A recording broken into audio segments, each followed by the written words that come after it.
Lilly Hill had never been inside a building like this before.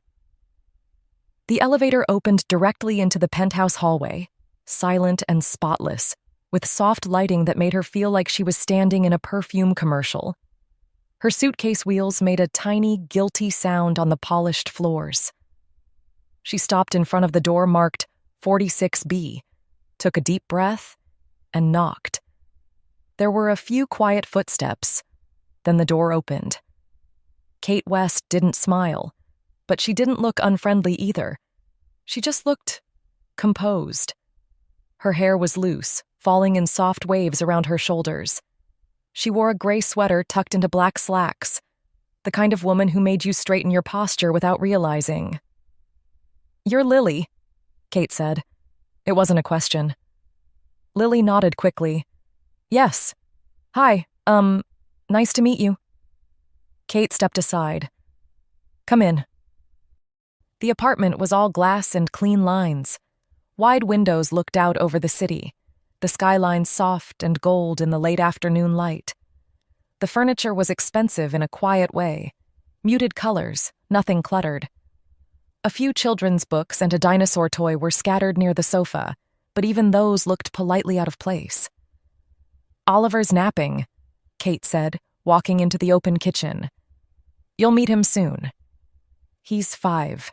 Curious, selective, and opinionated." Lilly followed slowly, not sure how close she was supposed to stand. "Okay, sounds like a handful." Kate turned just enough to glance at her. "You nervous?" Lilly hesitated. "A little." That earned the faintest trace of a smile. "Good. I don't really trust people who aren't nervous their first day." Lilly let out a breath she didn't know she'd been holding. Kate reached for a glass on the counter and filled it with water, then slid it toward her. "I know you're probably wondering why I hired someone without a formal nannying background," she said. Lilly looked down. Yeah, I did wonder." Kate leaned back against the counter, arms crossing loosely. "My cousin Jessica couldn't stop talking about you. She said you were the only sitter her kids ever asked for by name." Kate's voice was even, but there was something tired beneath it. Lilly looked up at that, surprised. She paused, letting the compliment settle in the quiet kitchen. "I've interviewed women with degrees in early childhood development, nannies with years of formal experience. They all have the right words. But I don't need someone who sees my son as a project or a stepping stone." Kate's gaze met hers, direct and serious. "I need him to be around someone genuine, someone real." Lilly nodded, unsure what to say. Kate was intimidating, yes, but not unkind, not fake. "I read through your messages. You're thoughtful. You wrote about kids the way someone writes about people they actually like. That matters more to me than polished answers." Lilly swallowed, heat rising to her cheeks. "Thank you." "Really?" There was a pause.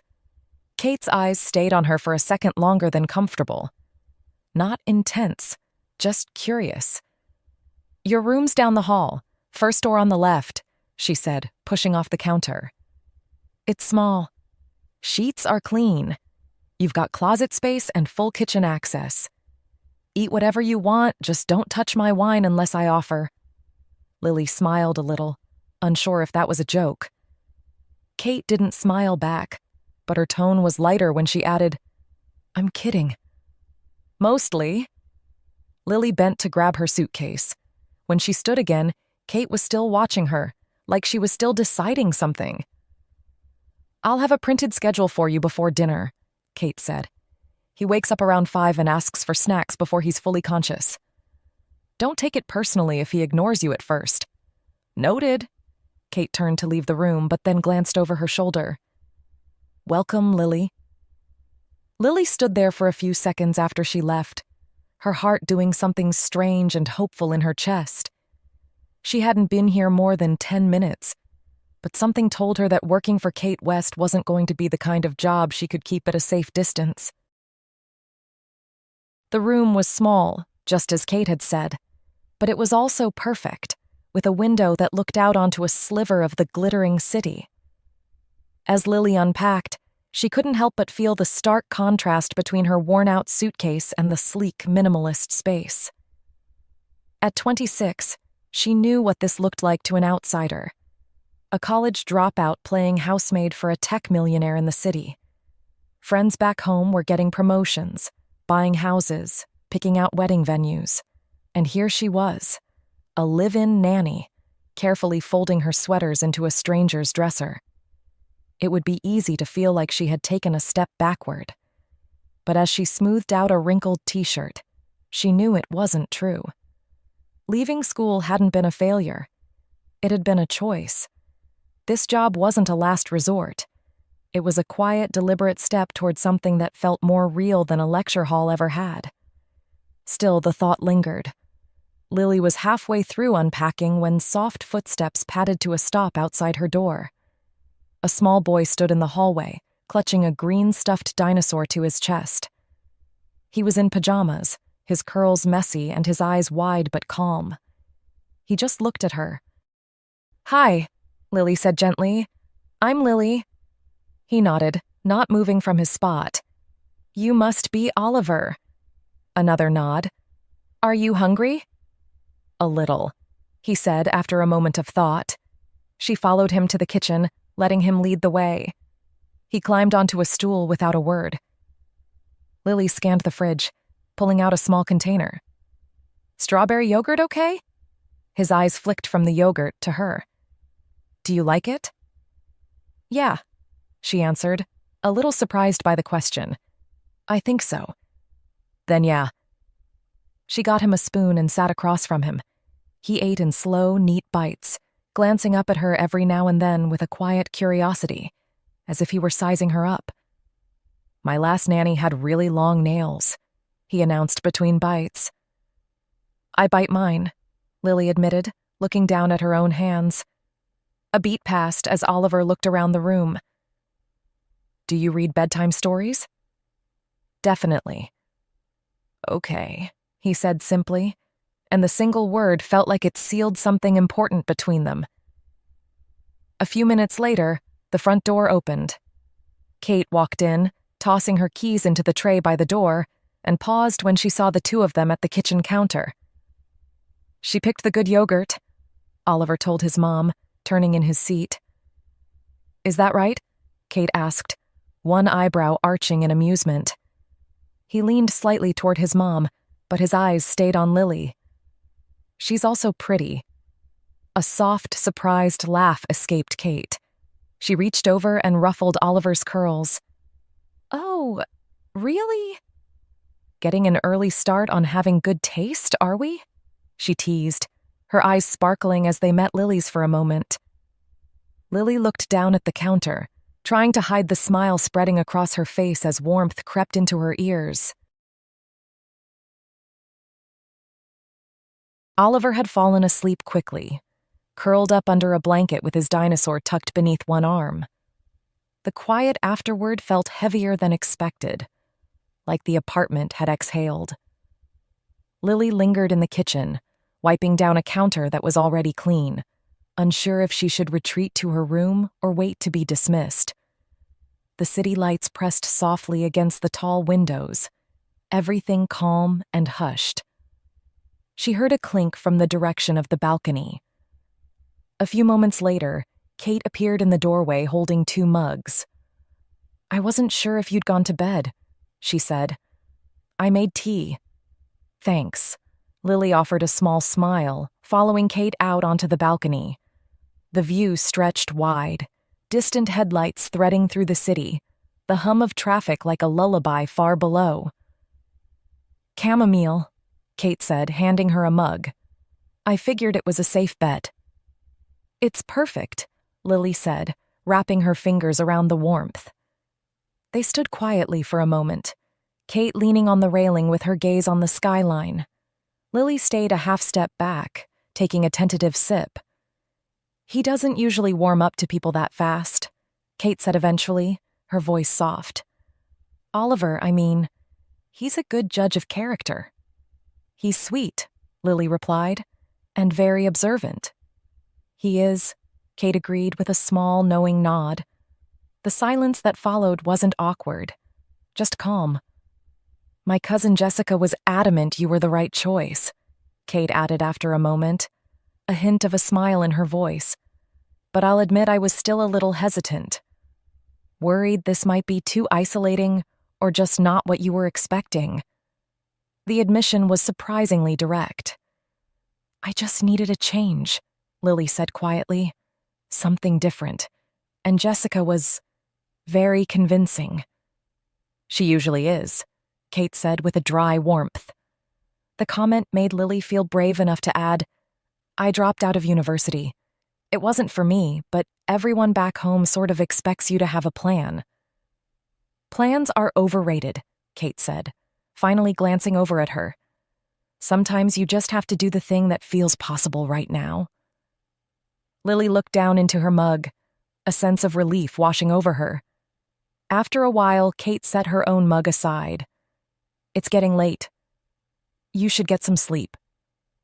Thanks for the tea, Lily nodded.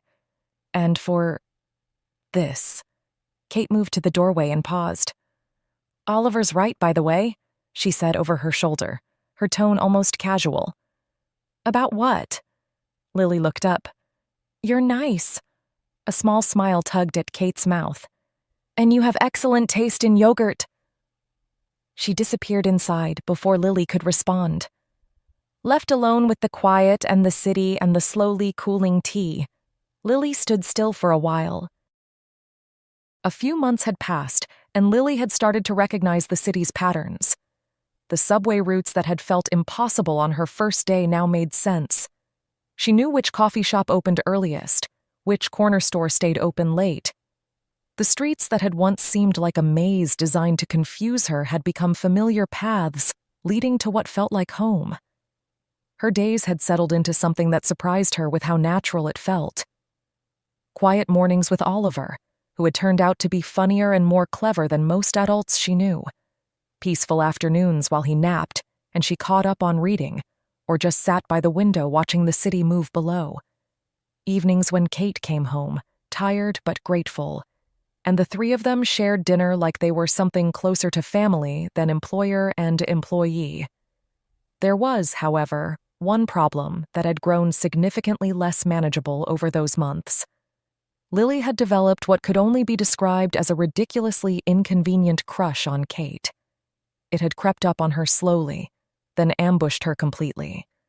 It lived in the way Kate's voice softened when she spoke to Oliver, in the focused expression she wore while reading over work documents at the kitchen counter, in those rare, unguarded laughs that sometimes escaped her when Oliver said something particularly absurd.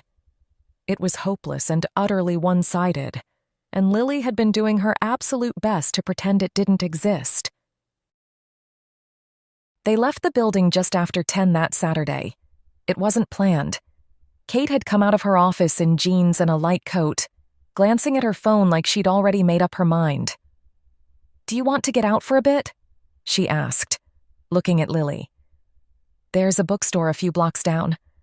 Oliver likes the reading corner." "Yeah, sure." Lily blinked.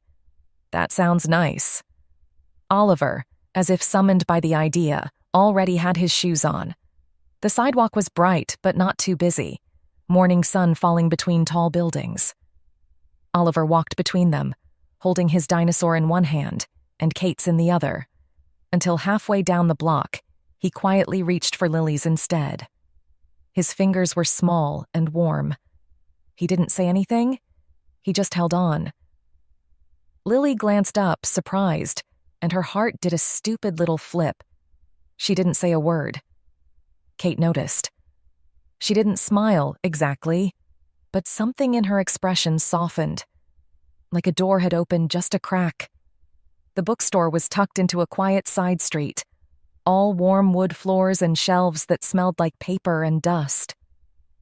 Oliver led them straight to the children's section and flopped onto a pile of oversized pillows. Lily sat beside him as he pulled books into a growing pile. "We can't buy all of them," she whispered. "Why not?" he whispered back. While Oliver was engrossed in a picture book about a grumpy bear, Lily excused herself to wander the nearby aisles. She ran her fingers along the spines of novels, eventually pulling one out. She read the first page, captivated, a small smile touching her lips. Glancing at the price on the back, her smile faded slightly, and she carefully placed the book back on the shelf. When she glanced up from the shelf, she saw Kate leaning against a pillar a short distance away, watching her. Their eyes met for a beat longer than was strictly necessary, and Lily felt a familiar warmth creep up her neck before she turned and headed back to Oliver. Later, as they were at the counter paying for Oliver's selection, Kate placed another book on the stack. It was the novel Lily had put back on the shelf. Lily opened her mouth to protest, but Kate spoke first, her voice low and even. "I saw you looking at it." "You didn't have to do that," Lily said, her voice quieter than she'd intended. "I know," Kate said simply, handing the book to her after paying. "I wanted to." Lily took the book, her fingers brushing Kate's. "Thanks." Outside, Oliver asked to carry the bag. He walked between them without a word, fingers curled tightly around the handles like it was something important. The sidewalk was bright, and the city moved around them, but for a few blocks, it felt like they were walking in their own small, quiet world.